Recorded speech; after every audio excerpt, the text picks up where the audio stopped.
அனைவருக்கும் வணக்கம். நீங்கள் பார்த்து கொண்டு இருப்பது ஒரு குதிரைவாலியை கழுவி அரைத்து மாவாக்கி அந்த குதிரைவாலியை மாவை பாலில் காய்த்து சிறு சர்க்கரை நாட்டு தென்னை சர்க்கரை இட்டு அதை சாப்பிடலாம்.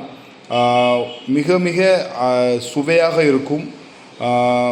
இது ஒரு புதிய முயற்சி. தற்போது டயபெட்டிஸ்க்கு மிகவும் கண்ட்ரோலாக இருக்கிறது.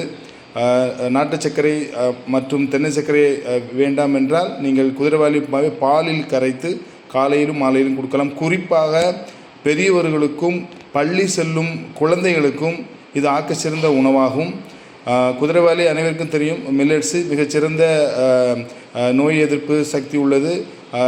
டயபெட்டிஸுக்கு நல்லது, அனைத்து வகையான உடம்புக்கும் மிக மிக நல்லது. தொடர்ந்து உண்டு வந்தால் உடம்பு எடை குறையும். இது போன்ற நிறைய அதிகமான சத்துக்கள் நிறைந்துள்ளது. ஓகே, குதிரைவாலி மாவை உணவாக எடுத்துக்கொள்ளலாம். மிக்க நன்றி.